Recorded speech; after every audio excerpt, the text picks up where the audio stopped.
From the heartland of America in Kansas to the West Coast, the Auto Club Speedway in Fontana, California. Trackside Live rolls out two more drivers in the chase for the 2009 Sprint Cup, Ryan Newman and Brian Vickers.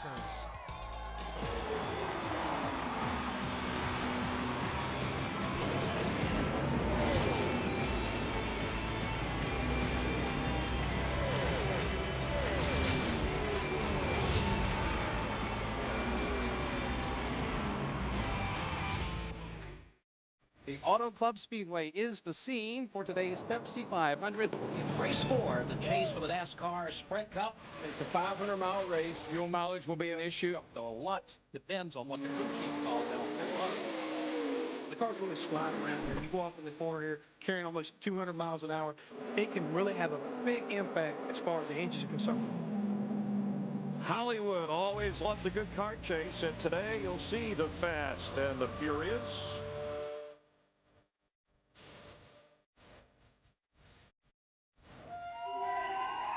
Trackside Live in front of a few of our new closest friends. Glad to be in Fontana, California, 55 miles from Los Angeles, Hollywood, California. My town. Hey. Jeff Hollywood Hammond, Larry McReynolds, Steve Burns, and Elliott Sadler. Glad to be with you. How about this weather? It was beautiful, isn't it? This change they made to swap between Atlanta Motor Speedway and Auto Club Speedway, there is no question it's been one of the best swaps, the best changes that I think they've made as far as our schedule. We sure couldn't wear long sleeve shirts a couple months ago when we came. And like, may I say, you look very dapper.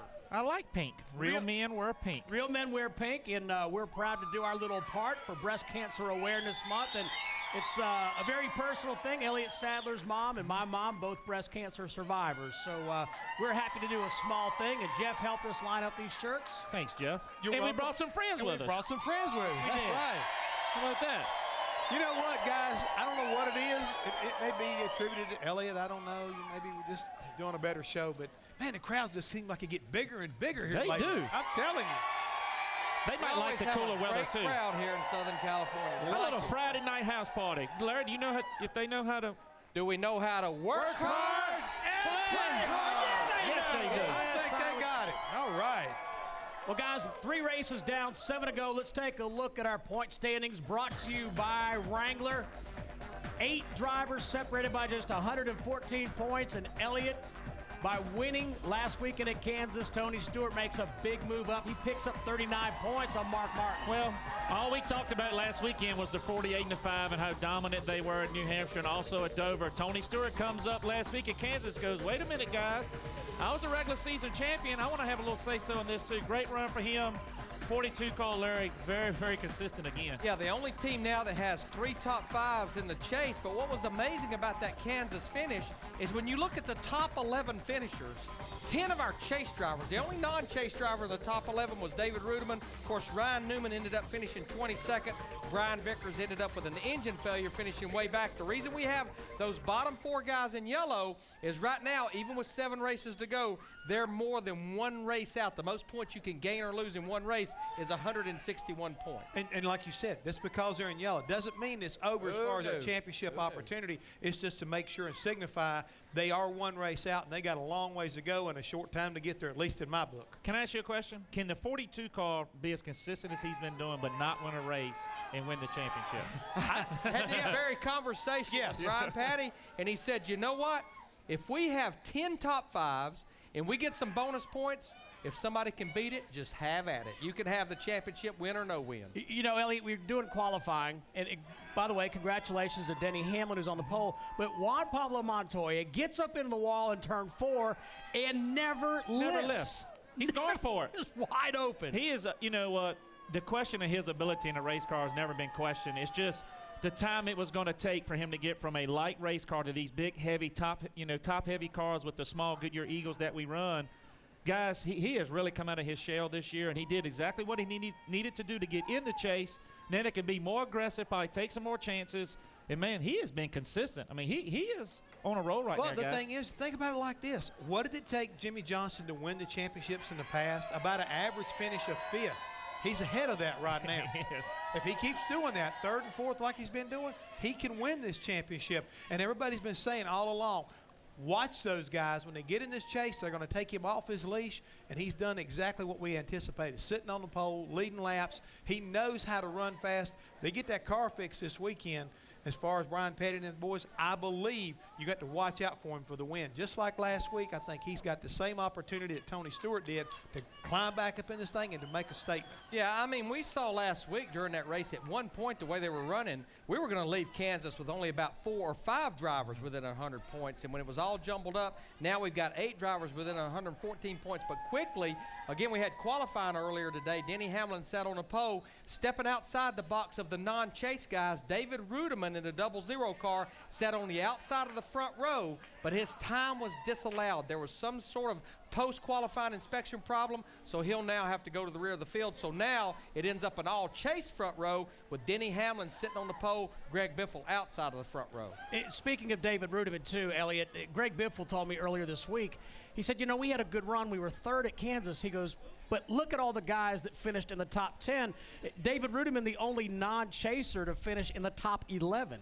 I think we go back to New Hampshire, how hard we all raced against each other and how hard the chasers did. They knew this was going to happen. You can't give an inch because as soon as you drop it a little bit, somebody else is going to pick up and run for it. The first 4 guys are all chasers. The 42 hits the wall. Guess what? He's still starting 4th. Yeah, and the thing I want to know, Steve, is one of our guests or both of our guests, they're in the yellow right now. What's it going to take for them?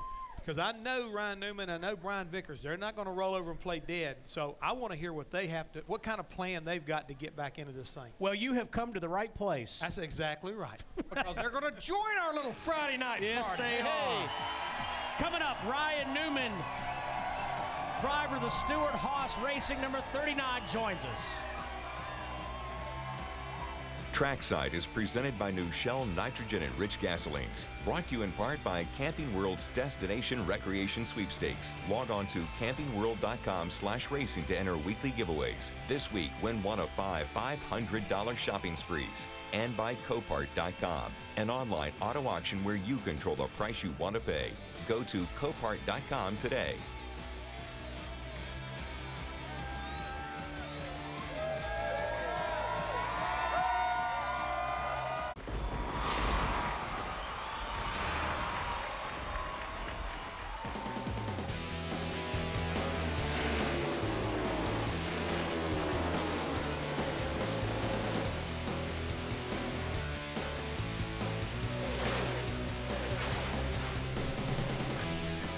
And welcome the driver of the Haas Automation, U.S. Army Chevrolet of Stewart Haas Racing, Trackside Live, Ryan Newman. How you doing, Ryan? I've had better days. Qualifying? Who's gonna bring it up? Yeah. Qualifying? Yeah. We were 37th and just never got down to turn 1. I heard everybody after me. I heard on the TV talk about not overdriving turn 1. I just went out too early. So if They learn from you. If you'd have heard them say don't overdrive turn 1, that would have helped you. Yeah. No, I mean it would have helped me a little bit. I wouldn't have won the pole, but I mean I went for it. I was minus going in, but I was way plus coming on. Yeah. Way too much. But you know, plus. that's the thing about this racetrack, and I think a lot of people can't quite understand. What does it take from a driver's seat to keep from doing that? I mean, is there a point on the wall? I mean, what tells you whether you go 1 car length or 10 car lengths deeper? I'm going to write this down, whatever he says. Because, I mean, Not today. we saw the miles per hour, anything from 204 up to 209 miles an hour. What threw me off a little bit was the track temperature was up from where we practiced, so usually that means less grip. And then Denny Hamlin went out there, which it turned out being a pole run, but set just a blistering lap, and he was I think 6.5, 7/10 quicker than P2 at the time. So, basically to answer your question, your points change when the grip changes, but I think I kind of got a misread based off of him for what we were capable of, and just kind of overdrove the car in turn 1 and got tight. Never could get it turned down, and coming down into turn 3, I was already 7/10 off the pole. So, Ryan, we do want to let you know you're going to actually start up 1 position. Yeah. We mentioned David Rudiman. Yeah. Larry Makes my mentioned day. that. Yeah. 36 now. We're here for you, buddy. Yeah. Any other good news? Yeah. David Rudiman, the rear shocks were illegal. Too much pressure in the rear shocks, so his time was disallowed. What does that do, Elliot? It made him run pretty fast. Okay. I don't know. You're the engineer. I know. mean, you're the That's engineer. I think they might tend to give a little more grip in the tires, possibly for qualifying. Okay. Ryan, I read that this week after Kansas that you and your wife Chrissy actually kind of got away from racing a little bit. You went to Jackson Hole, Wyoming. Yeah, just saving some money on the gas going back, or the jet fuel going back. But spent some time out there in Jackson Hole and went snowmobile and horseback riding. Spent some time at the $1 Million Cowboy Saloon and played some pool and stuff like that. Wait a minute. Snowmobiling? Snowmobiling, yeah. You've already got snow out there? Monday night we went, we had about a foot of snow, or Monday afternoon actually, we had about a foot of snow, went up top and played around, got 20 miles in. It was a good ride. First time in a snowmobile? No. First, we were the first riders, I'm pretty sure. First ones of the season. Yeah. You know, Ryan, when you look at the first 26 races, no matter how it goes, obviously the ultimate goal is to make the chase. And that's something indeed that you and Tony Gibson, this 39 team, did. But to look at your first 26 races, it was a very weird looking races if you put it on a graph. You guys started off with a lot of bobbles at different places, but what really helped you guys was the run from Talladega to the June Pocono. Those 6 races, 5 top 5 finishes. And you got to look back and say that's probably one of the reasons, along with no DNFs, that we were able to make this chase. Absolutely, and the guys have done a great job mechanically to, make the car last the whole race, and that's a tough thing to do. And the engine department obviously is a part of that, and the guys and what they do with nut and bolt in the race car makes a big difference. In the recovery they made at that June Pocono race when you had a bad spark plug, that was absolutely phenomenal because you turned that into a top 5. We did, and even at the end of the race, we didn't have the right balance. We could have been better than that, but it was, that's what we've been proud of with the U.S. Army Chevrolets, overcoming that adversity and fighting back. And when a lot of teams and a lot of drivers give up, we fought back and got a top 5 out of it, and that made a difference in the grand scheme of things. A little bit later on, we'll be joined by Brian Vickers. Up next, a lot more with Ryan Newman. We want to remind you to locate campgrounds near the Lowe's Motor Speedway, a home game for us. Visit GoRVing.com. You'll also find virtual RV tours, a free DVD offer, and RV dealer and rental locations in your area. Wipe All Wipers are the crew chief's choice for replacement of shop towels and rags around the garage area. And this week, I've caught up with our Wipe All Wipers crew chief, the race winner from Kansas, and he's a crew chief for Tony Stewart, Darian Grubb. Congratulations, Darian. Great win at Kansas for the 14 car, and especially for you. It was a great win for us just to be able to get our momentum built back up going into this chase and have a nice, strong weekend. It's a great testament for the Office Depot Old Spice team to be able to go out there and get that win. Well, speaking of a win, to win this award, which is, very, I think, prestigious, is the fact that you're voted on by your peers. Guys like Bob Osborne, Todd Berrier, they said that you and that 14 car really did an outstanding job at Kansas. That is a big honor to be able to come from your peers and guys you're competing against in the garage. It's a big honor for us to be able to say that, yes, we're on top of the game last week, and we got the respect from those guys, and we really enjoy the fact that we won that Wipe All award. What about the $20,000 at the year-end award as far as that's concerned? Does that excite you? Always. It always does. Hopefully it'll be something we can bring home to the team and be able to have a little party with these guys. Coming here to California, a place where Tony's never won, but what's it going to take to turn it around and maybe get to victory lane, back to back? We're really looking forward to this weekend. Kansas, the first race we came here, was actually the first race Tony and I had to work together on an intermediate track, so we're really looking forward to getting stronger. Now we know what he wants in a race car, and coming off the momentum from Kansas, hopefully we'll be quite a bit stronger this weekend. Well, we're going to find out next week whether Darian and the 14 team can come back and repeat as the Wipe All Wipers Crew Chief of the Race Award goes on into Charlotte next week. Go now to wipeall.com/speed and click on the speed button for a free box of Wipe All Wipers product and for the chance to win a VIP experience the next summer's Irwin Tools 500 night race at the Bristol Motor Speedway. We just heard from Darian Grubb regarding last week's win for the 14 team. Now let's take a look back at race number 3 of the chase with our Inside Sprint Cup mobile moment. The desire to win the NASCAR Sprint Cup that has drivers crisscrossing this country for 10 months today brings them to Kansas City, Kansas. All right, guys. Same as you've been doing. It's been great. Just want you to know how proud I am to be part of your team. Have fun today, boys. And we are underway. Damn good start. Have a pretty good car. Kind of like where we're at here. Let's get the car a little deeper in the track. Keep it turning. Pretty night. If a caution comes out, we're gonna fix it. Stay focused. You're fine. Fine. Not fine at all. If you were driving this piece of right now, you wouldn't be telling me that. You're right. That's why you get paid more. Focus, dude. P8. Big picture. Exactly, big picture. You should have been them. I'll need to be freer, bud. Hey, tip for, bud. How much do you think you need on a scale of 1 to 10? Still a good 3 or 4 in the center. Got a spin behind us pretty big. Go on. 1, 1, 1. Glad we gotta do a pass through. Too fast. Black flag. Yeah, Bob, from the picture you drew me, I thought once we left the pit box, there was only one line, so I figured I could go as fast as I want. But I must have calculated it wrong, because I didn't go over it. I'm sorry, guys. Green flag. Biffle trying to hold off the shark. A hell of a show, Biffle. Hell of a show. My lap time, the leader's lap time, please. 33.94, you are the leader. He's just not going to give Jimmy Johnson an opening on the outside whatsoever. Let's see as they come up on a couple of lap cars here. New leader, 48. Attaboy, set tail. Thanks my excuse me for that. Hold on, just calm down. I don't know what the hell's going on there. Idiot, that's what's going on. I want spin here. Caution down, back it down. I'm thinking 2. What are you thinking? It's up to you guys. The only thing I'm worried about here is the 2 versus 4 here. I think we do what we did before there. Tires, 4 tires, 4 tires. Clear 1 lane, clear 1 lane, clear all the way. Noting Stewart, the first off pit road. 9 and the 48 got 2 right there. What about the 14? Looked like he got 2 also. As they drop the green flag, Stewart's in the outside lane. He gets a great restart, pulls out front all by himself. He definitely got it better there. Tony Stewart will win it at Kansas Speedway. How about this one, boys? Proud of you guys. That last pit stop did it. You got us in the track position. You won the race in the pit. You are the man, folks. Big win for Stewart Haas Racing. Race number 3 in the chase for the 2009 Sprint Cup. After watching that, how close can you and Tony work together as far as setups? I know you guys got pretty close to the same background. Is it certain things that he likes his car one way or you the other, or how close can you guys do that? Honestly, it's pretty close. And it's never exact. I mean, even 2 race cars you can't make exact just because they react a little differently. But Tony and I drive a lot alike. And there are some subtle differences. I'd say he probably is a little bit more liking a freer race car than I am. But in general, it's pretty close, and that makes it obviously an advantage when you compare notes.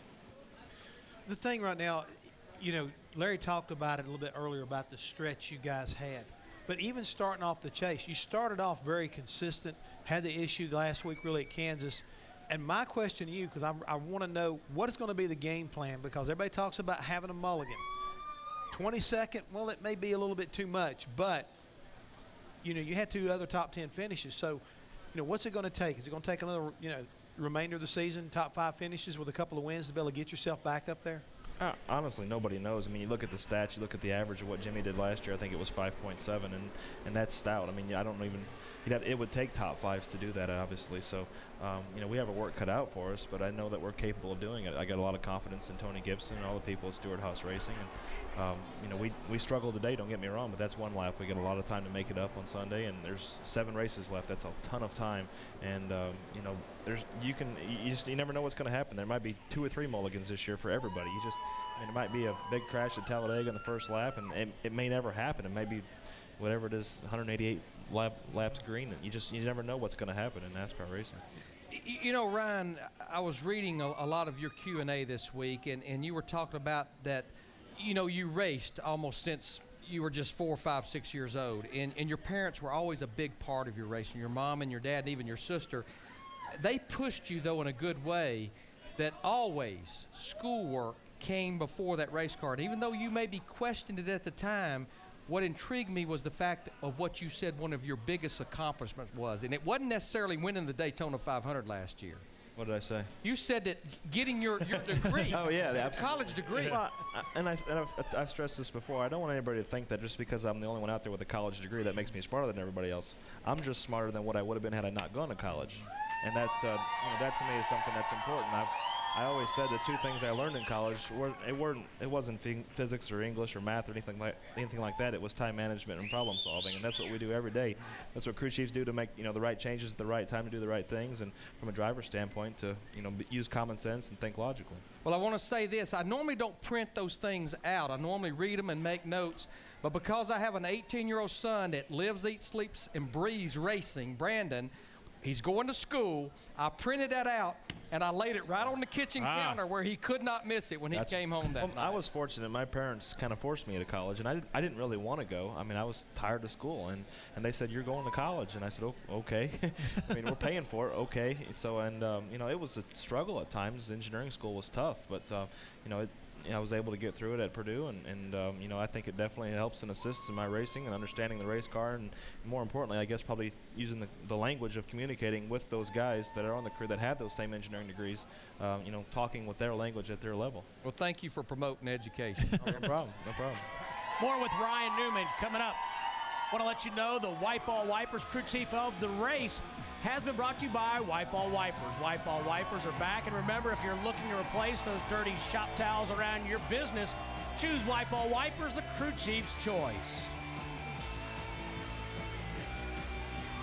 And stay tuned to NASCAR 7 days a week with in-car audio, live race radio, stats, and more with NASCAR Sprint Mobile. It'll change the way you experience the race. Visit sprint.com/speed to find out more. That's only on the Now Network. Back in Fontana, California, just outside the Auto Club Speedway, this crowd certainly knowing how to work hard and play hard. Jeff Hammond, Larry McReynolds, Steve Burns, and Elliott Sadler spending time with Ryan Newman. Well, you know, Larry was talking about how much your mom and dad are involved in your racing. A lot of fans at home might not know your dad still spots for you. And, you know, does he still tell you what to do all the time, or you kind of run the show? Yeah. We've had a couple recent conversations about that, but you know, he's seen my driving career, you know, firsthand from, you know, always a distance. I mean, he's always watching me every lap, just, you know, watching my moves. And he's, you know, we sat up in the grandstands when I wasn't racing, and you know, we'd watch a certain driver that, you know, was our favorite, and, you know, we'd nudge each other in the arm, just like everybody always does, you know, father son up in the grandstands. And, you know, we just having those things to be able to, you know, for knowledge, for common sense of talking about, you know, what he sees that I'm doing, or, you know, a different line or different things, and he can communicate to Tony Gibson and the guys, and it definitely helps out. I just wonder that because Larry's boy Brandon gives Larry a radio with no microphone. Yeah. So I just no battery. No battery. In fact, I think they reverted to a scanner. That way, there's no way I can talk to a scanner. Mom, make sure Dad's on listen only. Yeah.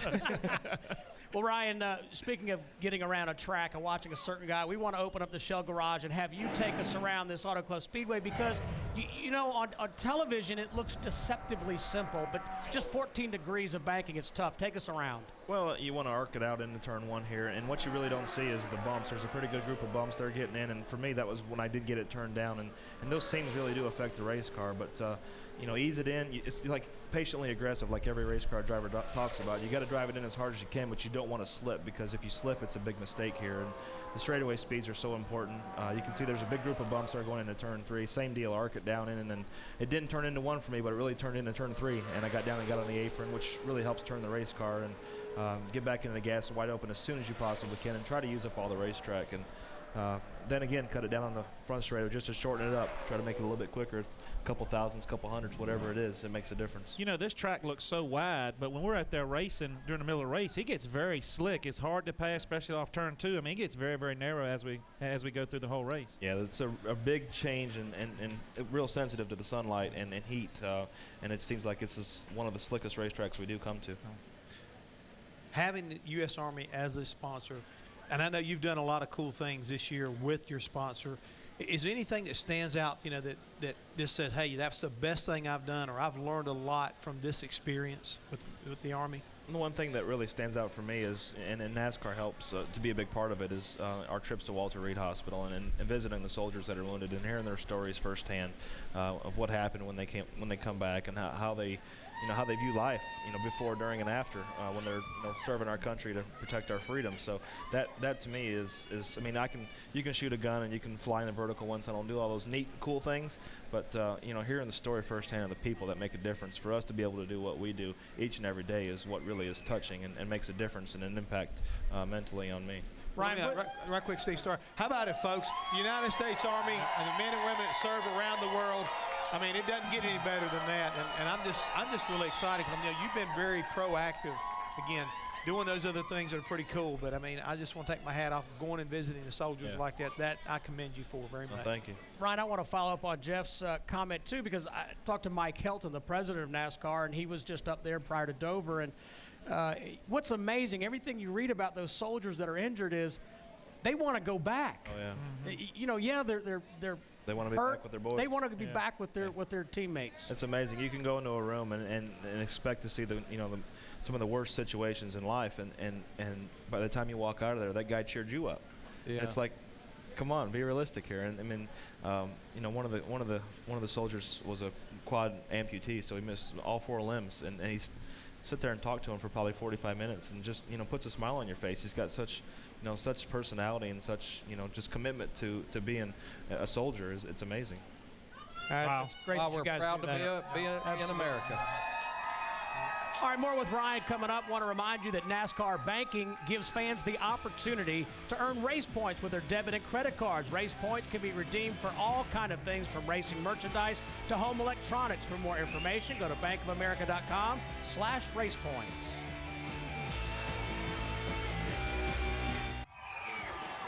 Trackside Live, back at the Auto Club Speedway in Fontana, California, not too far from Los Angeles.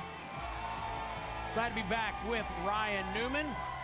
Comes in here 9th in the points with 7 races to go, including Sunday's race. You know, Ryan, we were talking about that 6-race stretch that you had, and it started at Talladega, and that was kind of the good news, bad news race. The good news is you finished 3rd. The bad news, it may have been one of the hardest licks that you've taken. Did you wonder, like, oh my gosh, this is going to leave a mark? And then your boys were telling me why you went all the way to turn 1 before you finally all but slowed down.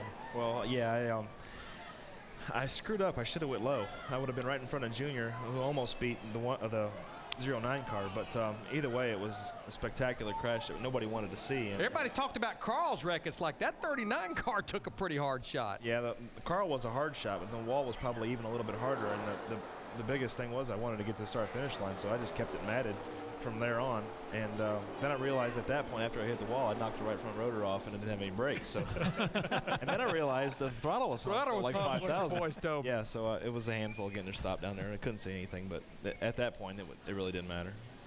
Ryan, thanks a lot for spending time with us this Friday night. Best of luck this weekend in the championship. Oh, thank you. Thanks for having me on the show. Appreciate it. I think Rutledge Wood is wandering around in the, this might be dangerous, but the driver's motor coach lot. Hey, Steve, I'm missing buddy. you guys today, but I decided, we've got our big Halloween party coming up, Talladega weekend. I decided I need to spend a little time in the coach lot, get out, see some people. So I believe I have found a good door to knock on. I got my fingers crossed. I'm pretty sure this is Martin Truex Jr.'s coach. I hope that yes, it is! Martin, what's up, buddy? What are you doing? I have great news. We're having a Halloween party at Talladega, and I just thought, from the guys and us, that you'd like to come join us. What are you going to be? I can't tell you yet. That's a surprise. You just have to wear a costume. You seem like a fun guy. Would you like to come? Well, I don't know. Is it going to be televised? Yes. Not in many states because of some of the costumes, but mostly yes. Well, I think I'll just stay here and watch it on speed. It'd be a lot more fun to watch you guys dress up. No way. You got to come. Way more fun to watch you. All right, well then, will you invite your girlfriend to go? No, probably not. This door has really been a losing proposition. You show up, I promise you'll time of your life. I promise I'll be watching you. All right, you know what? If we only got time for one more, I'm going for it, you guys. I'm going for the gusto. I'm knocking on Junior's door. He's got to come to the party. I don't think he's home, but I'm gonna knock. Hello. Hello, sir. Happy Halloween. We're having a party. Guys, I know you're going to be there. Get a costume. It's at Talladega, time of your life. I can't tell you what I'm going to be, but the buzz around the coach lot, best trackside show of the year, all year. I'm going to wait here for Junior. You know what? That is a good way to wind up getting killed. Something tells me he's going to be there for a while. Yeah. Because Junior has a peephole on his door. Yeah. I told you it'd be dangerous if Rut was down there. Yep, special Halloween edition, but then again, aren't they all? Talladega, Saturday, October 31st.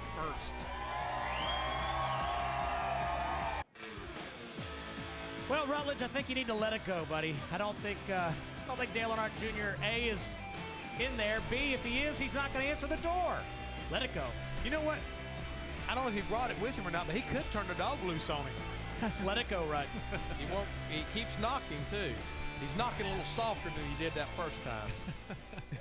I wouldn't do what he does. Glad you're back with us, and now it's a privilege to have Brian Vickers join us. And you guys accomplished so much just getting in the chase, Brian, and I think people want to know, you guys had to do so much, and particularly getting in the race at Richmond, or getting in the chase rather. Did you guys use up too much energy getting in the chase? Apparently. I mean, I don't know what else to say. You know, I mean, I am so proud of how far this team has come, and you know what we accomplished this year with the poles, the win, getting into the chase.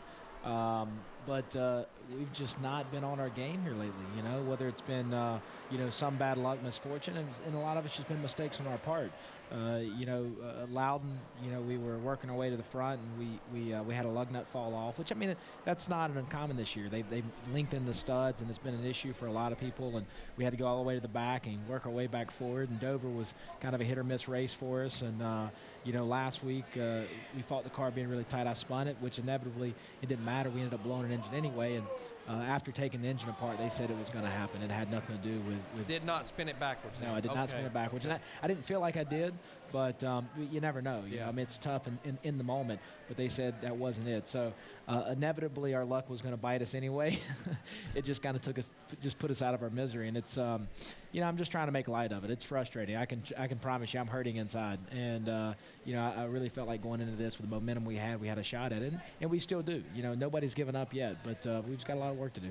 Well, I want to go back to one of the brighter moments of the year, because not just your win, but the race at Richmond, when you and Kyle were going at it like you were. I mean, that was pretty intense. I mean, kind of bring us through some of that, because, I mean, what were you thinking when you had him, he was up in front of you, and you knew that, golly, you know, that's my ticket to the big show right there, and I got to get around him. And then you got up there racing him, and I mean, racing Kyle Busch can be somewhat, you know, and that 77 and 29 were being a little bit aggravated. Right. Well, no, you know, Kevin actually cut me a couple breaks. There was a couple opportunities I got loose inside the 77, and he probably could have made it 3 wide if he really wanted to push the issue.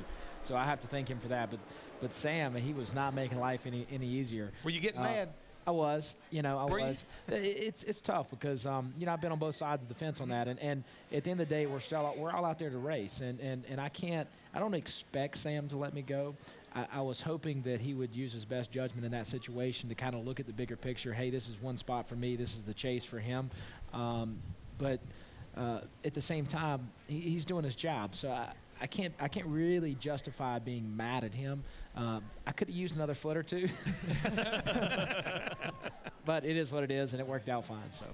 You know, Brian, we're racers, and we want to win. We want to win championships, and that's why we do what we do. But you left Hendrick Motorsports at the end of 2006 to go with a brand new operation that probably going into 2006 didn't even own a screwdriver or hammer or anything. And to know that 3 years later, you guys have made the chase. You won the race at Michigan, and your qualifying is unbelievable. 6 poles. So no matter what the results are, what a season for Red Bull Racing here in only their 3rd year. That's a great point, and you know, that's the thing that we have to remember. You know, you don't want to remember it too much, because then you lose sight of the prize, and our ultimate goal is to go win a championship. But starting the season out, 3rd year, you know, a 2-year-old team going into its 3rd year, you know, we set our goals high. And not to mention all those races you guys missed in year one. In year one, it couldn't have been any more difficult, you know, and it was a difficult year to start a team. There was 50, 60 cars showing up to a race. It was a very, very difficult year to start a team, and you know, we suffered some of because of that. And but going into this season, we set our goals high for the age of the team. We wanted to sit on a pole, win a race, and be in the chase. So we've accomplished all that. So no matter what happens, I think we still have to hold our head up going into the off season. But as competitors, that's not easy. You still want to go out there and win. You still want to get raced for a championship. As soon as you get in the chase, now all of a sudden the goal is, well, we really just wanted to win a championship. Well, in reality, we just wanted to be in the chase. Adding on to what Larry's talking about, it's got to make you feel good then. All the contract stuff's done. You know what manufacturer you're going to be. You know what your teammate's going to be. You got something to really build on for the last 7 races this winter to make you feel good about going to Daytona. Yeah, absolutely. And you know, I mean, right now our focus is on California. Right now our focus is on practice tomorrow to get the car, you know, handling the best we can going into the race on Sunday. we still feel like we have a shot at this race. Qualifying hurt us. Today in practice, we have an ongoing issue. We can't really figure out what's causing it. We have a fuel issue that, I think we talked about last time I was on the show. Maybe I can't remember when it was. At Richmond. Yeah, it was an issue there. We've had it several times where the engine's just shutting off through the corner, and we had it plagued us again today in practice. So we missed a good bit of practice, and we just weren't as prepared as I felt like we wanted to be going into qualifying. That hurt us some. We still should have been better than we were. We were really tight, but our focus has to be here now. But you're absolutely right. Having all that behind us, having everything that we've accomplished this year, we've still got to stay positive. We've got to keep that momentum on our side. It's difficult, but we've got to do that going into this off season and go race for a championship again next year, which this season's not over. But it's something to build on, definitely. It's something to build on, yeah. Absolutely. When we leave the Fontana, California area, we're going to head to the Lowe's Motor Speedway, aren't we, Elliot? Yes, we are. Yes, I will be there. The only night race in the Chase. Good job, Larry. Still tickets.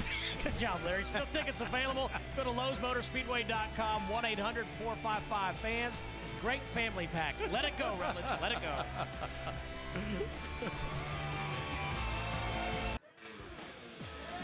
Coming up next Friday at Lowe's Motor Speedway, Kurt Busch is going to join us on Trackside in Talladega. Actually, 2 Trackside episodes, one on Friday. Carl Edwards will join us for that, and the Halloween episode that Rutledge is working so diligently on to get guests. I believe he's still hanging out at Dale Earnhardt Jr.'s bus. Not sure it's going too well. I don't think it's going to work out. No. It's dark there. Is Rut still there? Wave, Rutledge. It's hard to see. Are you there? Okay. All right. Attaboy. You just keep it on. Well, look, talking about things away from racing now with Rutledge over there. Last time you were on the show, you're talking about jumping out of airplanes and helicopters that go upside down. Superbike racing. I heard that's kind of the new Brian Vickers thing going on there. Going to school maybe in Vegas to learn some more about it. That's the latest and greatest. I did the Miller Motorsports Park School. It's beautiful, beautiful facility. I don't know if you guys have been to it in Salt Lake City. They have a couple road course configurations out there, and off-road course and go-kart track. I mean, just all kinds of stuff. And I went out there for the Yamaha Superbike riding school. And I wish we had some photos. I don't know. They may have some photos that are going to pop up here, but I'll get you guys some. Nothing like just, by the end of the course, I tell you, the guys, it was unbelievable, just giving me the confidence and just teaching me more about the bike and understanding the bike. I wish I would have given anything to take this bike school before I ever got on a motorcycle, to really understand what it's capable of.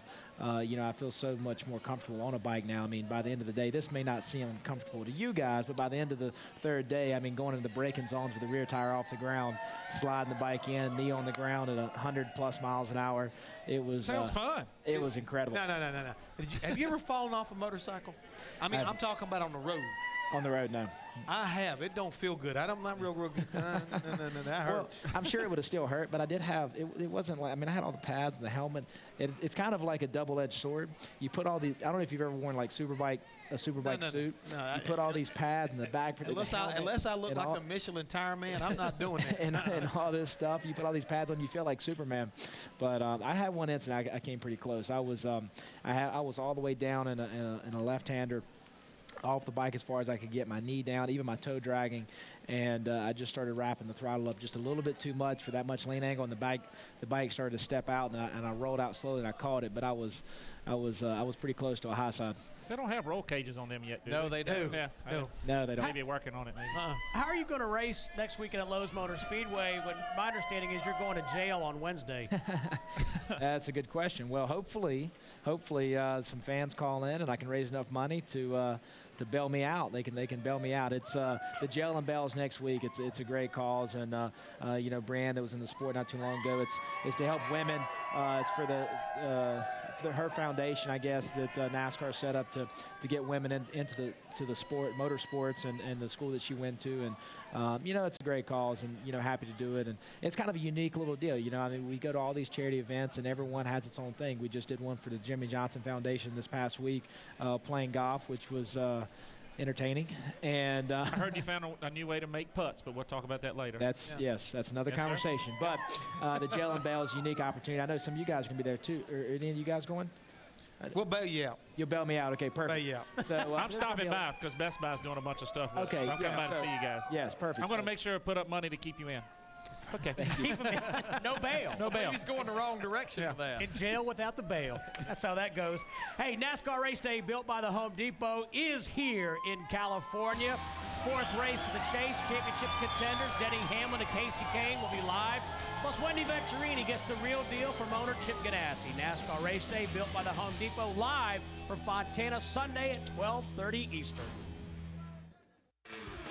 Trackside is presented by new Shell nitrogen-enriched gasolines. Brought to you in part by Go RVing. Go affordably. Go RVing. Visit GoRVing.com to get started on your road trip adventure. And by Quality Hotels. Rates and rooms to put you at ease. Book at QualityInn.com. And back at the Auto Club Speedway, beautiful city lights, Southern California. Not too far from Hammond's home away from home, Hollywood. Hollywood! You know, the cool thing about being here in California is we can have so much fun, and you can do so many just really crazy things and get by with it, because that's what you do in Hollywood. I mean, you kind of play, act, and have fun. You know, great time out here in California. But, you know, Steve, you talked about a little earlier about Lowe's Motor Speedway. Do you realize that 6 years ago, you made your first start at Lowe's Motor Speedway? Just That's 6 right. years ago. That was about 201 starts ago, too. That's right. Yes, it's been a wild ride. It's you know, I got to Dover and somebody said, "Congratulations on your 200 start." I was like, "What? Really?" I was like, "Woo, ow, that hurts."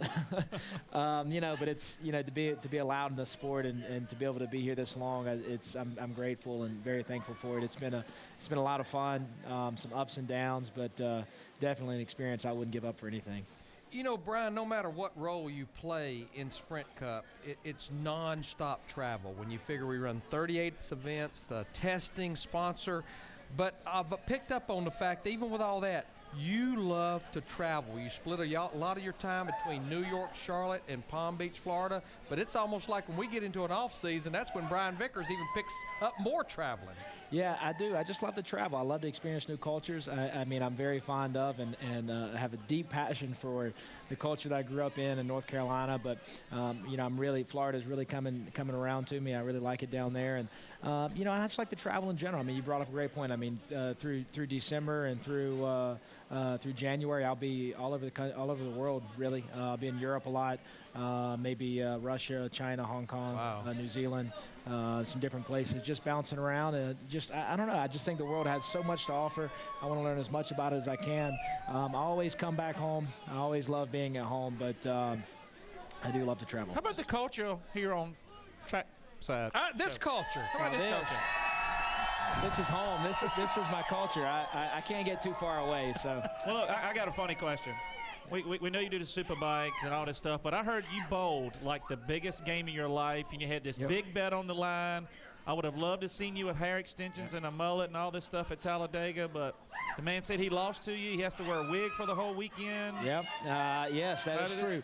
Tommy Kendall, a good friend of mine, and friend of, I know some of you guys, just a great guy. Friends of Speed. Yeah, Friends of Speed. You know, I've done some shows with him, but he lost. He ate it bad, him and his brother. So the bet was mullet, wear a mullet to the race. And, you know, I was going to live up to my end, and he's going to live up to his. Not only is he wearing a mullet, he's driving. I think, didn't he bring the chicken car in here? Yeah. So, there it is. Yep. Now, this is a beauty, ladies and gentlemen. This is a Santa Monica landmark. But he's going to be in the chicken car, full mullet. I mean, he better show up. I mean, I want business in the front, party in the back, all the way. It'd be perfect for a Halloween party, boys. Yeah. It's Saturday night. It's like the car out of Fast Time at Ridgemont High. hey, guys, you know what? Yeah. You got to bring your guests, then Tommy Kendall, okay, to our show, Talladega, okay, and you got to get dressed up. Now, you've been kind of like you've been fearless with everything else. You need to dress up and come out to our Halloween party. We're going to have a big time. You talk about cultures and opportunities and stuff like that. We're just going to have a big old party. Oh, I'm sure. No talk, no racing. We're just going to have fun. Nobody even know who you are. You can dress up. Talladega Halloween, I can only imagine. Hey, guys, you know, for me, Rutledge ever got in to see Junior? I don't know. Did he make it? Good question. No, he wouldn't. All I need is a cool buzz and a tasty wave, Mr. Hand. Wave, Rutledge, wave. We can't see him. Smile. Where are you? His shoes are glowing.